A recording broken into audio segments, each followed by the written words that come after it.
The Top Floor Please podcast, where women in leadership rise together. I'm your host, Melissa McCormick, executive coach and founder of the Grace and Salt Leadership Academy. This is your space to find clarity, grow in confidence, and lead with bold authenticity. Whether you're navigating the boardroom, building your team, or stepping into new territory, you're not alone. Let's talk real challenges, real growth, and real leadership because the top floor isn't just a place, it's a mindset. Alrighty then, let's get started. There is a difference between ambition and readiness. Most high performers do not know the difference. They're driven, they're capable, they're results oriented, and they are frustrated.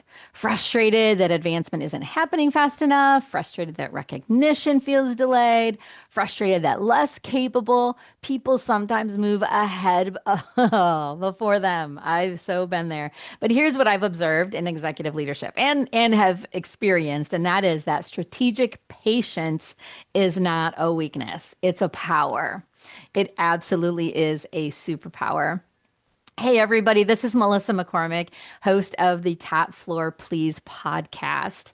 I work with leaders who are buried in that day to day. So back in the day, I always wanted to argue in the courtroom, and instead I traded that courtroom for the boardroom, and now I help business owners and business leaders get out of that day to day and communicate clearly and build stronger teams and learn how to strategically move and stay in your executive lane. And I do that so that you can start running your business instead of the business running you, but also so that you get your time back. All right, so we're going to dig into episode 3. This is Influence Without the Title, and this is the 4-part series, and this is the third episode in this 4-part series. So if you have not listened to the other two, please go back and do that. You can listen to them individually, but I may reference some of the other episodes as we go through this. Okay. Let's dig in. So, we talked last week about seasons. We talked about the Ruth season of depth or the Esther season of visibility. And patience is what determines whether you navigate either season well. I am not known to be patient, but I'm going to tell you that I learned through my career that patience is absolutely a virtue. Without patience, you push too soon. Without patience, you overexpose yourself. Without patience, you create doubt where credibility was quietly forming, right? Without patience, you create doubt where credibility was quietly forming. So let me be a little bit clear here. Strategic patience is not passive waiting. Some people will say, well, goodness gracious, Melissa, you're talking about the season of Ruth and she didn't speak up or anything like that. I am not saying that we wait our turn. That is not what I'm saying. I'm saying we need to be strategic in our positioning. This is active positioning. So in my career, I watched plenty of talented leaders accelerate really fast and then plateau. And it wasn't because they lacked intelligence, it was because they lacked depth. And what I mean by that is credibility, influence. They had visibility before they had the influence or the weight. So when pressure increased, so did the volatility. So did the emotional volatility. And senior leadership noticed that they weren't ready to handle those types of situations. And boardrooms typically will reward stability, not speed. So I want to define strategic patience for a second at the executive level. I want one of the benefits that I have when as a coach is I help my clients understand what the executives are thinking and what their world is all about. Because when you're in your cubicle or in your desk or at home, depending on where you work, you're thinking about you and you're not necessarily thinking about what your boss is going through. And so I help my clients recognize, now, wait a minute, these are the priorities of your senior leadership people. Do you think that they're going to be focusing on you? Yeah, I'd love to think that. But quite honestly, they care about you. Of course they do. But are you the first thing to think of when they wake up in the morning? No, it's about numbers, it's about results, it's about balancing and stabilizing organizations if they're in a high, fast growth mode, right? So I want to talk a bit about strategic patience so that you can understand what that looks like. And so I've got four points here. The first one is managing frustration without broadcasting it. So, okay. So you're in a conversation with high level senior execs and they're they're glomming on, like they're pouring on, you need to, this, we have to do this, we have to do this, we have to do it by this. Meanwhile, they just gave you something 3 days earlier that you have to do and that hasn't been done or your team hasn't finished it. So you need to, in that example, you manage that frustration without saying it. In fact, without it even showing on your face. You have your game face on. That's what they call it. You're going to have your game face on and you're going to ask questions. You're going to ask good questions. I'm not saying you're not going to push back, but you are going to ask questions and you're going to know when to ask questions and when to stop asking questions. After all, this is the boss, or this is the president, or this is the chairman of the board, or this is the corporate leadership that has just come into your particular business unit. So, how do you manage your frustration without broadcasting it? That is part of the definition of strategic patience. It's continuing to deliver excellence without entitlement. Now, this one I think is very important, especially for our new folks coming into the workforce.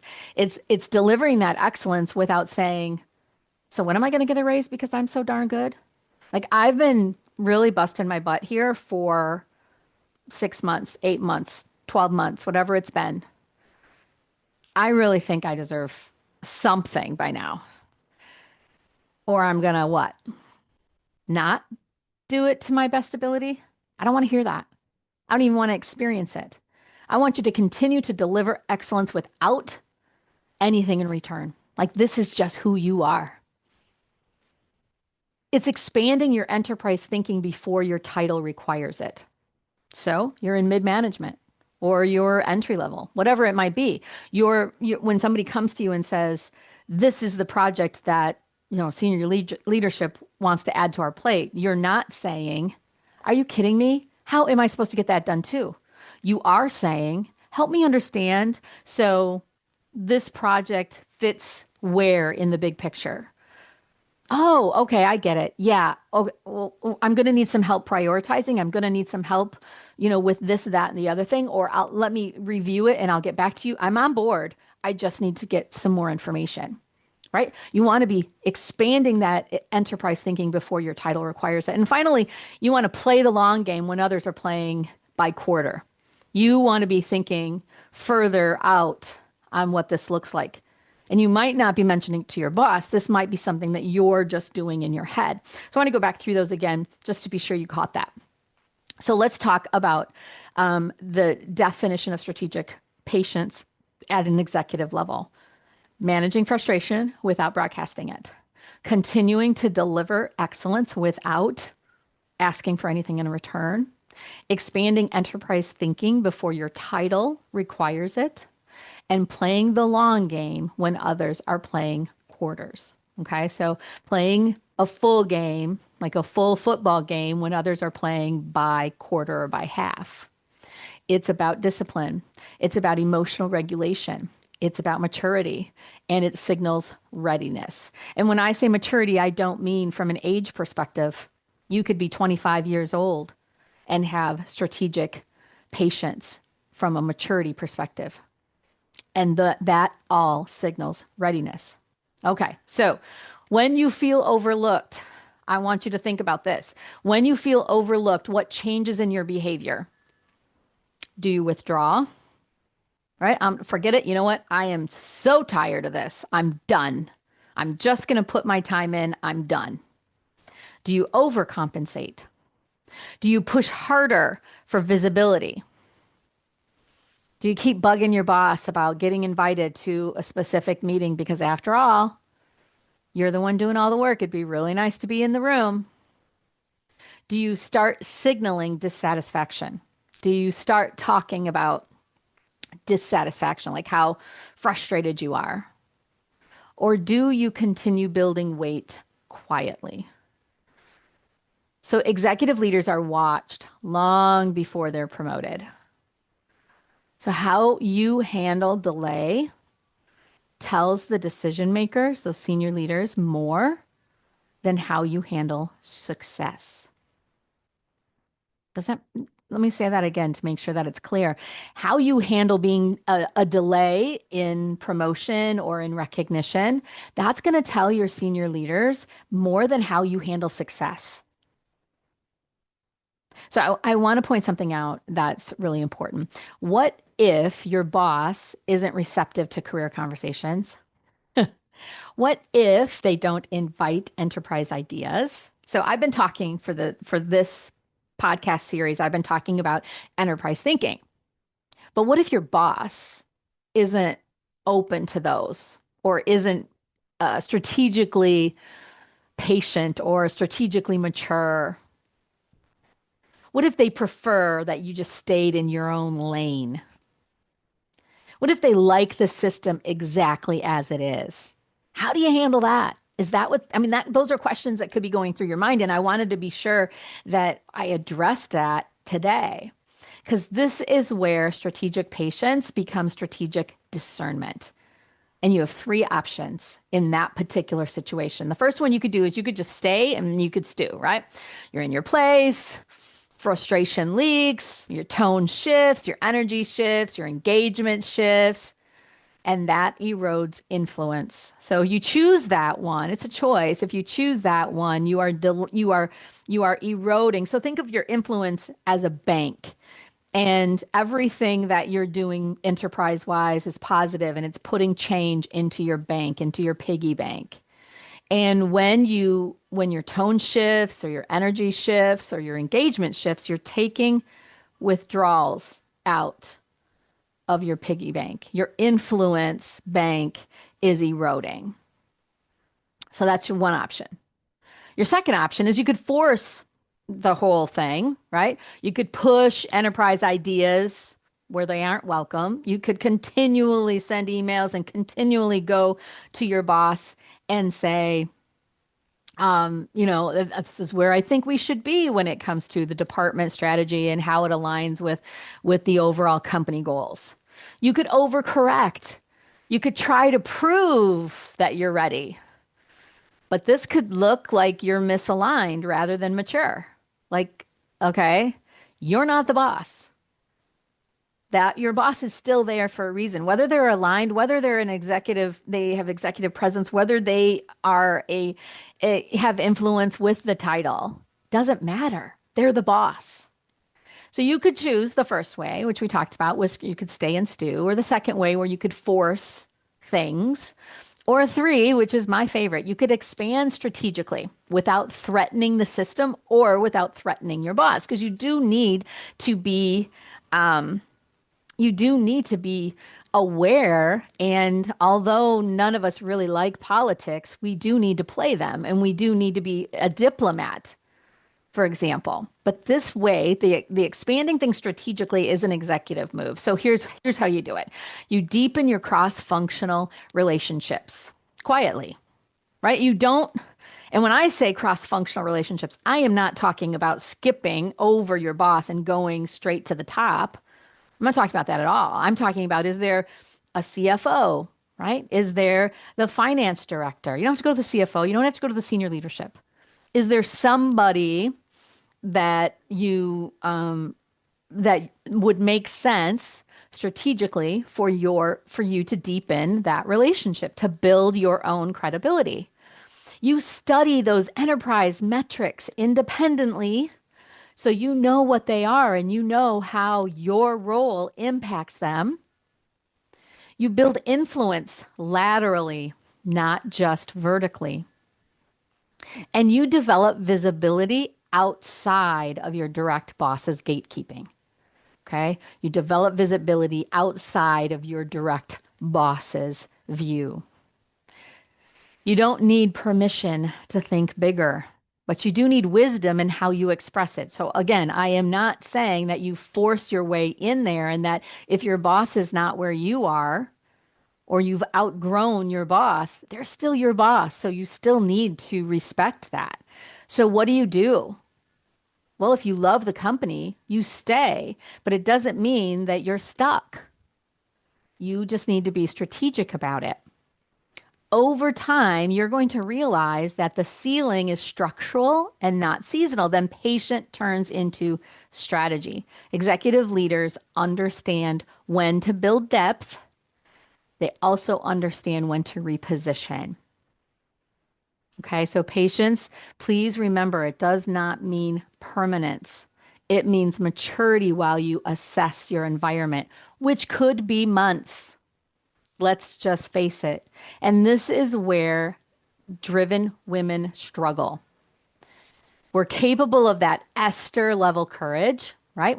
We're speaking up, but we haven't completely filled our or fulfilled our Ruth level depth. And so impatience creeps in, and impatience shows up subtly.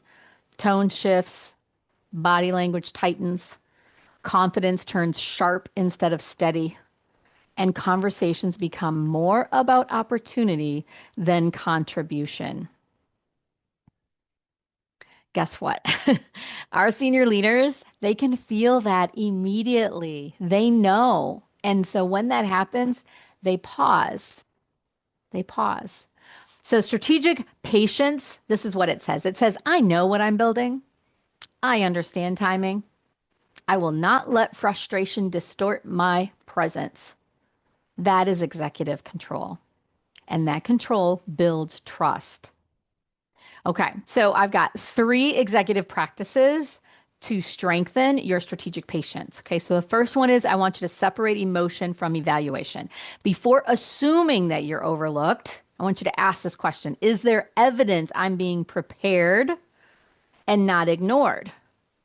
Right? So where is that? Before you fill in the story in your mind because your boss hasn't, I want you to really be thinking about this. Am I being prepared or am I being ignored? And you may not know. Okay, honestly, you may not know. So then I say, so prepare yourself. How can you prepare yourself? I just gave you some really good examples of how to build cross-functional teams laterally, right? Build those not teams, building the relationships. The second practice that you could do is you could expand before you're asked. Okay, what does that mean? That means that you could study enterprise metrics, understand the financial drivers, learn the language of the boardroom before you sit there. So know what's important to the senior leaders. Now, that does not mean that you learn it and then you are walking around the halls going, I understand that our cost standard hours metric is XYZ or 1, 2, 3. You're not going to be going around trying to, just prove that you know the language and that you've read the latest leadership book. No, you are going in observing. Remember, this is your leadership laboratory. We talked about that in a previous episode. This is your leadership laboratory. So you are building your depth and you're building your knowledge and you're building your credibility. The third way is to play long-term chess, not short-term checkers. So who are the power brokers? Who influences the decision makers? Are you building relationships strategically or are you only performing operationally? And again, this is interesting because I want you to do this authentically. I don't want you to go, all right, this person here is the influencer, so I'm going to become friends with them like a fake friend so that I can get my way. Like I'm going to maneuver, right? I'm going to play politics. It still has to be authentic. But building relationships is more than them knowing you and you knowing them. Like it's more, I don't want you to do something that's fake. I want it to be authentic, but it still is strategic. So if you want to do more, all you're doing is researching. You're not manipulating. I guess that's my point. You're not manipulating. You're being strategic. And I do have an episode on the difference between strategic and manipulation, which if you're questioning that, I want you to go listen to it. I'm not going to go into it here. Strategic patience is proactive. It's building that positioning without forcing that visibility. Okay, does that make sense? So influencing without a title, right? That depends heavily on patience. Impatience erodes influence. It creates noise. Steady leaders create gravity. Yeah, think about that one. I mean, there was a day where I would say to myself, I never said this to really to my boss, but I would say to myself, I really want his job and I think I could do it better. Now, hopefully he's not listening to this, but I would say that to myself. And then when I'd get to his job, I'd be like, whoa, I had no idea everything that was involved. I didn't give him the benefit that I needed to give him. So I made sure the next time that I did, or I would go to him and say, this is really what I want to do. And he'd say, okay, I need you to kind of hang tight a little bit. He always went slower than I thought he should go. And so then I would try to push it. I'd learn my lesson. Like I'd skip him and I'd go to somebody else. I was in a Ruth season and I didn't recognize it. I thought I was in an Esther season. And I'd go and then I'd come back and he'd be like, didn't I tell you I was going to handle it for you? Now you have to wait a little bit because you disrupted what I was putting in place. Yeah. So don't do what I did. Don't do what I did. Listen to this podcast. Listen to the previous two episodes as well. That strategic patience, I want to be sure you understand this if you heard nothing else. It does not mean shrinking. It does not mean waiting. It means strengthening. It means building weight, building credibility emotionally, relationally, strategically, so that when that opportunity comes, you're not scrambling to grow into it. You're like, I got this. And here's where we're going next. And again, I'm not saying that you should wait until, because a lot of women do this. They want to wait until they've checked all the boxes on everything there before they even raise their hand. I am not saying that at all. I am saying I want you to start now. I want you to start building that credibility emotionally, that credibility relationally and strategically. I want you to start building that now so that when that opportunity comes and you might still have work to do, but they're going to take the risk on you because you're already mostly there. Oh, it makes sense. Eventually, that patient is intersects with something powerful, and that's sponsorship, not mentorship, not networking, sponsorship. And the moment when someone senior decides to attach their name and their reputation to yours, and that decision doesn't happen because you asked.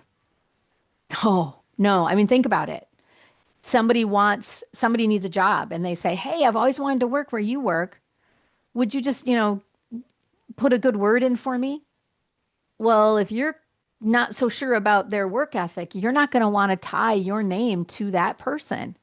It's the same thing with sponsorship. So next week, in the next episode, which is next week, we're going to talk about what actually makes a leader sponsorable. So if you're interested in that, you need to absolutely make sure that you're looking at your emails to get your notifications. What senior executives are really evaluating? Why some high performers get advocated for, while others, equally talented, do not. And if you're ever wondered why someone else was tapped before you, like somebody else was promoted and like plucked out of the organization before you, then this episode is the one that you want to listen to because it has the answers. Okay, so what I'm telling you today is do not rush your season. If you're in the Ruth season or in the Esther season, do not rush it. I want you to build that credibility because the right people are absolutely watching. Okay, so breathe. Yes. And if you're interested at all in learning more about this, please reach out to me, right? I work with leaders who are buried in that day to day, who are in the Ruth season or in the Esther season. I help them simplify things. I help them get out of the weeds, start running the business instead of the business running them. Now, if that sounds like you want to work with me, you can go to graceandsaltleadership.com to learn more. And also, if this episode was helpful, I would really like you to share it with another leader and be sure to follow or subscribe so that you don't miss what's next. But we want to be able to expand this further and further. And so the more you share it, then the more people can benefit from it. So All right, awesome. Thank you so much. And until next time, keep leading forward. Thanks so much for hanging out on the top floor. If today's episode gave you something to think about or a little boost, share it with your friends to keep the momentum going. And hey, if you're ready to rise, find your voice, and lead with clarity and confidence, we'd love to connect with you. Reach out at graceandsaltleadership.com to learn how Grace and Salt can support your growth. Remember, you don't have to lead like everyone else, just lead like you. All right, I'll see you next time on the top floor.